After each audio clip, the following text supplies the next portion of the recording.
कलवरी के पास खड़ा हो, खून की धारा देखता जा,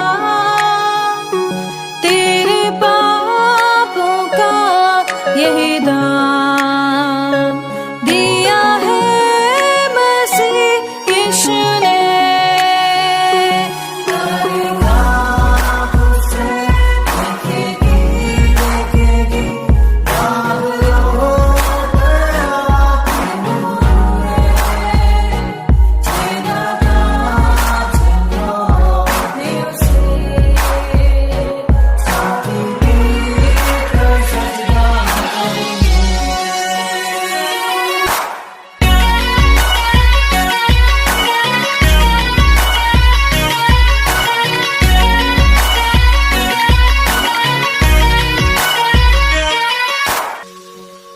ये हुआ सब तेरे लिए, तूने भी उसे छेड़ा था, फिर भी प्यार से वो बोला था, जाता क्यों नहीं तू उसके पास, फिर भी प्यार से वो बोला था, जाता क्यों नहीं तू उसके पास।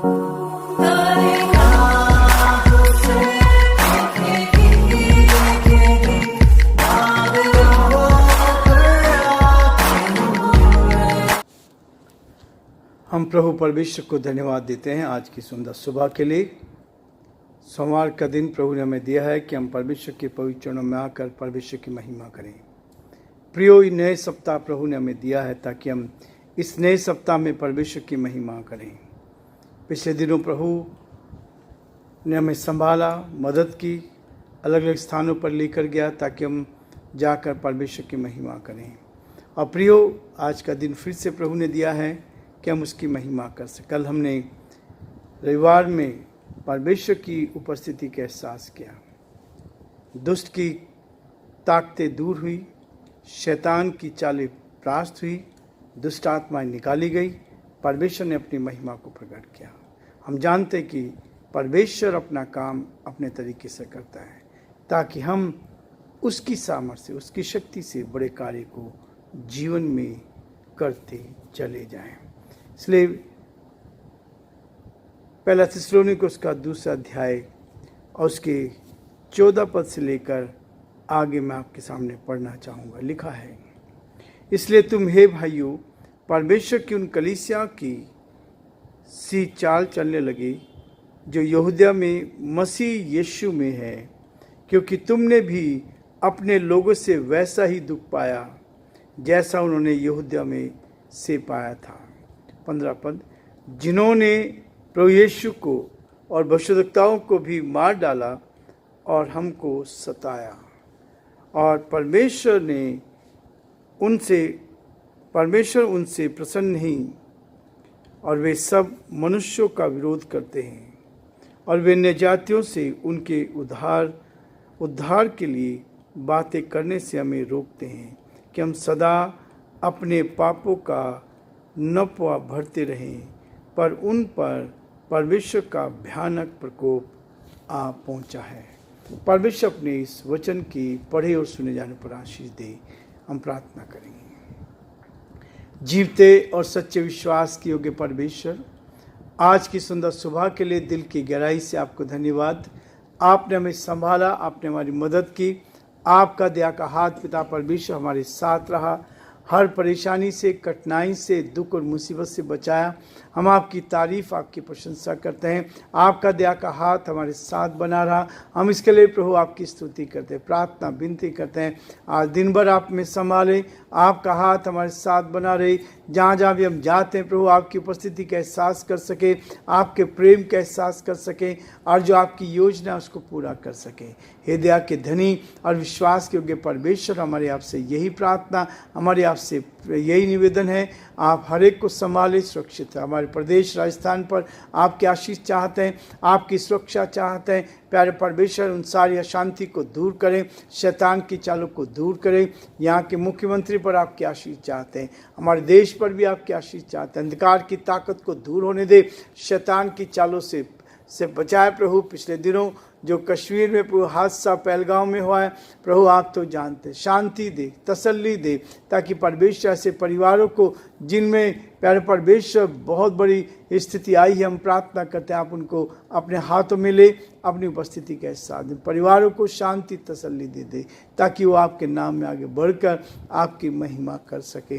बड़े आदर के साथ, दीनता नम्रता के साथ हम अपने आप को आपके हाथों में सौंपते हैं। हमारे सभी श्रोताओं को जो हमारे साथ इस यूट्यूब चैनल पर जुड़े हैं प्रभु जी, आप ही के हाथों में सौंपते हैं और प्रार्थना विनती करते हैं आपके अनुग्रह की दृष्टि हर कदम पर बनी रहे और सब बातों में आपका नाम ऊंचा किया जाए। सारी महिमा आदर गौरव प्रभु जी आपको देते हुए इस प्रार्थना को अपने प्रभु अपने धार करता यीशु मसीह के नाम से मांगते हैं, आमीन। प्रिय परमेश्वर का वचन मुझे आपको हर दिन प्रेरित करता है ताकि हम आगे बढ़कर परमेश्वर की महिमा करें। प्रियो 14 पद इस बात को कह रहा है, इसलिए तुम हे भाइयों परमेश्वर की उन कलीसियाओं की सी चाल चलने लगे जो यहूदा में मसीह यीशु में है। कलीसिया की चाल, सच्चाई की चाल, विश्वास योग्यता की चाल, प्रेम की चाल, ऐसी चाल जो मसीह सिखाता है, मसीह सिखाता है और मसीह इसी बात को दर्शाता है कि हम उसकी चाल चलें, मसीह की चाल चलें। तुम मेरे जैसा स्वभाव लें। यीशु ने कहा तुम यदि मेरे चेले हो तो मेरा जैसा स्वभाव भी हो। हमारे जीवन में सच्चाई हो, हमारे जीवन में परमेश्वर की उपस्थिति हो, हमारा जीवन परमेश्वर के साथ साथ व्यतीत हो और हम परमेश्वर की महिमा कारण बनते जाएं। इसलिए प्रभु का वचन इसी बात को कहता है कि जो कुछ हमने सीख रहे हैं, जो भी हम अपने जीवन में ले रहे हैं, उसका हमारा चाल चलन परमेश्वर को भाए, परमेश्वर की इच्छा के अनुसार अपने जीवन को व्यतीत करें। यही मेरे आपके लिए बहुत ही उपयोगी है ताकि हम परमेश्वर के इस वचन को लेकर अपने जीवन में आगे बढ़ते चले जाएं। प्रियो, यही परमेश्वर चाहता है, इसलिए कहता है क्योंकि तुमने भी अपने लोगों से वैसा ही दुख पाया। सच्चाई को जानने के बाद दुख जरूर आएगा, विश्वास के ऊपर चलने के बाद दुख जरूर आएगा, तकलीफ जरूर आएगी। और इसी में जब हम परमेश्वर के वचन को पढ़ते हैं तो परमेश्वर का वचन बार बार हमें प्रेरित करता है ताकि हम आगे बढ़कर उस प्रभु की महिमा कर सकें। दूसरा तीमुथियुस 3 अध्याय उसका 12 पद में लिखा है, पर जितने मसीह यीशु में भक्ति का जीवन बिताना चाहते हैं वे सब सताए जाएंगे। बार बार पौलुस इस बात को कहता है, बार बार पौलुस ने इस बात के लिए हमें प्रेरित किया है ताकि हम परमेश्वर की सेवा के लिए हर समय तत्पर तैयार रहें और दुख उठाने के लिए तैयार रहें। जो दुख उठाता है वही आशीष पाता है, जो दुख उठाता है उसी को बड़ी पोस्ट मिलती है, जो दुख उठाता है उसी को परमेश्वर आशीष देता है। इसलिए प्रियो, परमेश्वर का वचन हमें हर समय प्रेरित करता है ताकि हम उसकी महिमा का कारण बन सकें। कहता है यदि हम डरते हैं, डर हमें लगता है, मत्ती उसके 28 अध्याय 5 पद में इसी बात को कहता हो। प्रभु कहता है कि हम मत डरो।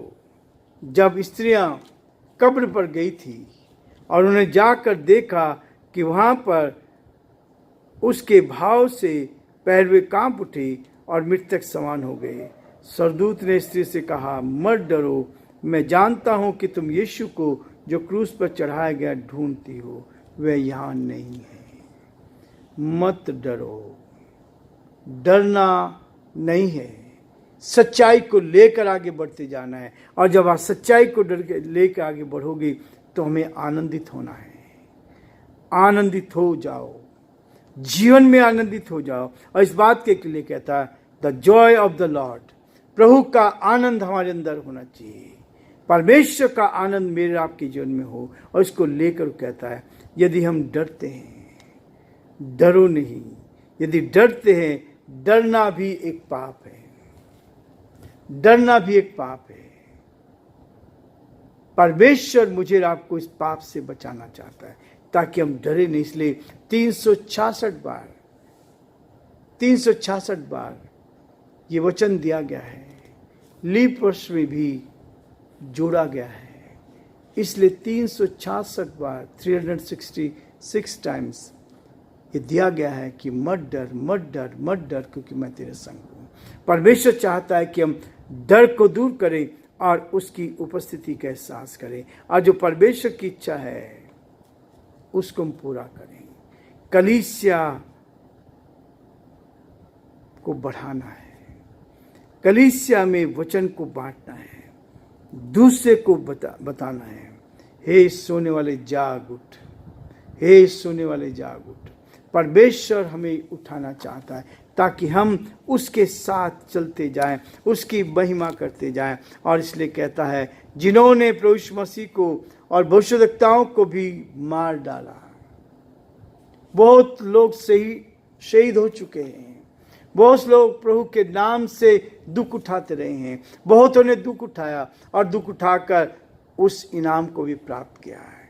इसलिए प्रियो, परमेश्वर आपको भी और मुझे भी दुख का, जब दुख हमारे जीवन में आएगा तो आप आनंद आप प्राप्त करेंगे, जीवन में आनंद आता जाएगा। परमेश्वर कहता है कि उन्होंने भविष्यद्वक्ताओं को मरवा डाला और हमको भी सताते हैं, अनेक सताते हैं, परंतु परमेश्वर ने उनसे प्रसन्न नहीं है और वे सब मनुष्य का विरोध करते हैं, मनुष्य का विरोध करते हैं। जो प्रभु के लोग हैं उनका विरोध करना लोगों का धर्म बन गया है, लेकिन नहीं, आपका परमेश्वर, मेरा परमेश्वर सच्चे है।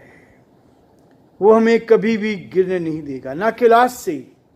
लेकिन पुराने नियम में लिखा है, दानियल नबी के जीवन में आता है कि कैसे लोगों ने चुगली करके उसको धोखे से सिंहों की मान में डाल, लेकिन परमेश्वर ने सिंहों के मुंह को भी बंद कर दिया। और इसलिए कहता है, और वे अन्य जातियों से उनके उद्धार के लिए बातें करने से हमें रोकते हैं कि सदा अपने पापों में का नपुआ नापते रहे, भरते रहे। ये हमेशा गलत चीज को लेकर, और इसलिए कहता है उन पर परमेश्वर का भयानक प्रकोप आप पहुंचा है, भयानक प्रकोप आप पहुंचा है। परमेश्वर हमें इस बड़े प्रकोप से बचाना चाहता है। इसलिए प्रियो, आज हम रुकना चाहेंगे, कल फिर से हम आगे बढ़ेंगे ताकि परमेश्वर के इस वचन को लेकर हम आगे बढ़ते जाएं। प्रभु आप सबको बहुत बड़ी आशीष दे। परमेश्वर का हाथ आप पर और आपके पूरे परिवार पर बना रहे, ये हमारी प्रार्थना है, ये हमारी विनती है, ये हम सबके लिए, आप सबके लिए कामना करते हैं। प्रभु आप सबको बहुत बड़ी बरकत दे, आशीष दे और आगे बढ़कर परमेश्वर की महिमा करे।